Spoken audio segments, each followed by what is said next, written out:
না, আগে আগে যে আলোচনা যে দুজন করছেন তার সঙ্গে তো দ্বিমতের কোনো সুযোগই নাই, এবং ওই আলোচনা একটু যে রেখেই বরং এদিকে আসতে হবে। যেমন আপনার অপরাধ আকাঙ্ক্ষা এগুলো কিন্তু আবার কোনো কোনো সময় পারস্পরিক। সব আকাঙ্ক্ষা কিন্তু ভালো না, কোনো কোনো আকাঙ্ক্ষা খুব অসম, এবং আপনি কেন এমন আকাঙ্ক্ষা করছেন, কেন এমন জিনিস চাইছেন তার পেছনেও নিশ্চয়ই কারণ আছে। আপনি যদি দেখেন দুজনের কথাই মনে হচ্ছিল, এই যে বাটপার, ঠগ, জোচ্চোর এগুলো কি নতুন শব্দ?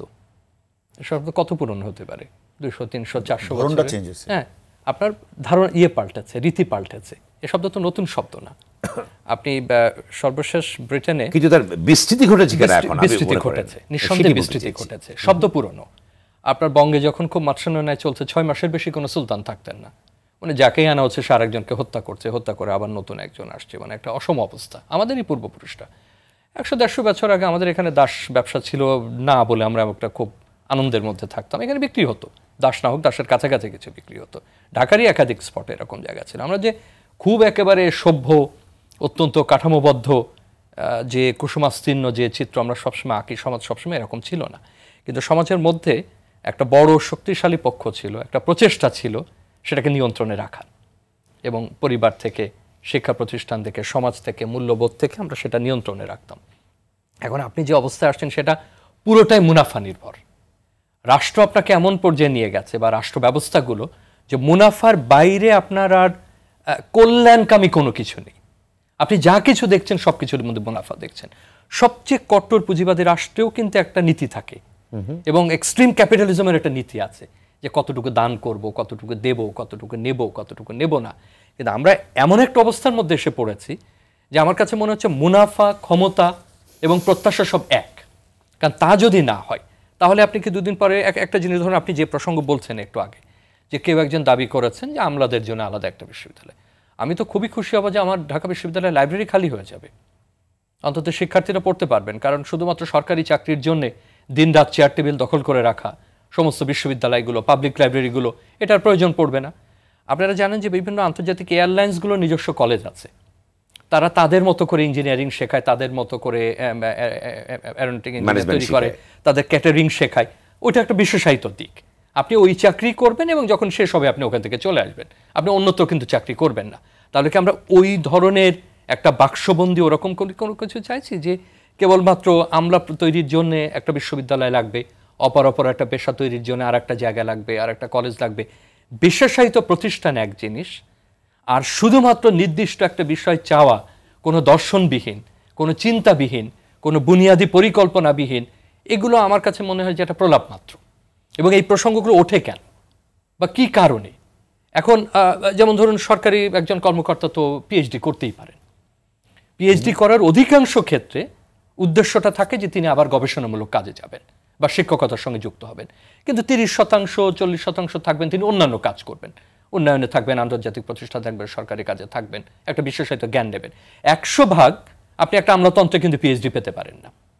আবার একই রকমভাবে আপনি একটা শিক্ষা প্রতিষ্ঠানের 100 জনকে প্রশাসক বানাতে পারেন না, যে আমি রাজনীতি করি বা সব কিছু করি, 100 জনকে আবার প্রশাসক বানিয়ে দিতে হবে।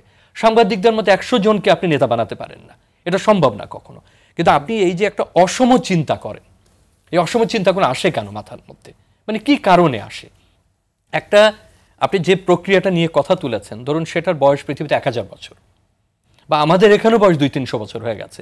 সে 200-300 বছরের রূপান্তরের একটা প্রান্তে এসেও আমরা এখনো স্থির সিদ্ধান্তে আসতে পারছি না যে পরবর্তী ধাপটা কি হবে, কি করলে আমি, বহু রকম আলোচনা আছে, আমি কর্মোপযোগী করব, বাজার উপযোগী করব, নাকি শিক্ষার জন্য শিক্ষা দেবেন, এটা আলোচনার আমাদের কোনো শেষ নেই। কিন্তু চাইলেই কালকে কয়েক হাজার কোটি টাকা নিয়ে কয়েকটা ভবন বানালেই কিন্তু আপনি সমাধান করতে পারবেন না, কারণ আপনার একটা প্রক্রিয়ার মধ্যে দিয়ে আসতে হবে।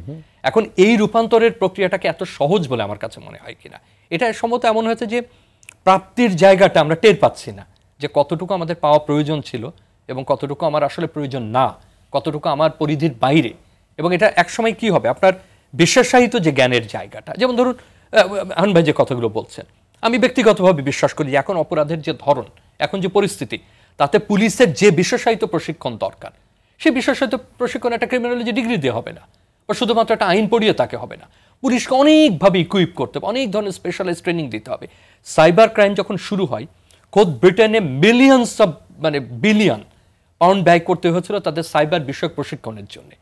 কই তারা তো বলেনি যে একটা সাইবার বিষয় একটা বিশ্ববিদ্যালয় বানাতে হবে পুলিশের জন্য বা আলাদা একটা কিছু করতে হবে, কিন্তু দেখা যাচ্ছে যে অসংখ্য প্রশিক্ষণ দিতে হচ্ছে, বিশেষায়িত জায়গায় পাঠাতে হচ্ছে, কাজ করাতে হচ্ছে। ওইটা এক জিনিস, আর উচ্চশিক্ষা কিন্তু আর একটা জিনিস, দুটো এক না। এর মধ্যে সমন্বয় হবে। ওনাদের প্রয়োজন হলে হয়তো তার জন্য বিশেষায়িত কোর্স তৈরি করা হবে, আবার যেটা এখানে প্রয়োজন হবে না সেটা তারা ওখানে তৈরি করবেন। ওইটা আর একটা বিশেষ কিছু তৈরির জন্য তাদের সন্তানদের জন্য একটা জায়গা তৈরি করা, আমি ঠিক জানি না, মাঝে মধ্যে আমি চিন্তা করি যে আসলে ব্যাখ্যাটা কি দাঁড়ায় আপনার? এর কোনো ব্যাখ্যা নেই, এর কোনো ব্যাখ্যা নেই। এটা এটা এটা এটা কেউ একজন আপনি বলতে পারেন যে ভাই আমার ব্যবস্থাপনায় আমি একটা কিছু চাই। আচ্ছা আমি একটা অন্য উদাহরণ দিই। আমি একসময় যেমন মালয়েশিয়ার আমলাতন্ত্রে যারা পিএইচডি করেন এরকম তাদের সঙ্গে আলাপের সুযোগ আছে যে আপনারা যখন ডিগ্রি করেন এরপরে কি হয়। তো দেখা গেল তাদের প্রচুর শাখা বিশ্ববিদ্যালয় আছে, লোকসংখ্যা কম, বিশ্ববিদ্যালয় অনেক। তাদের যারা ডিগ্রি করে একসময় সরকার তাদেরকে বলে যে তাদের বিশ্ববিদ্যালয়ে চলে যাও, এখানে তো তোমার দরকার নেই, কারণ তুমি যে কাজ করে আসছো ওটার সাথে প্রশাসনের তো প্রয়োজন নেই, তুমি বরং সেখানে গিয়ে সহযোগিতা করো, রেজিস্ট্রার হও বা হও, অন্যান্য প্রশাসনিক দায়িত্ব পালন করো, কারণ তাদের প্রচুর সুযোগ আছে এবং তাকে সরিয়ে দেওয়া হয় সেখান থেকে ক্রমশ। আপনি কাঠামোটা ধরে রাখতে পারবেন না।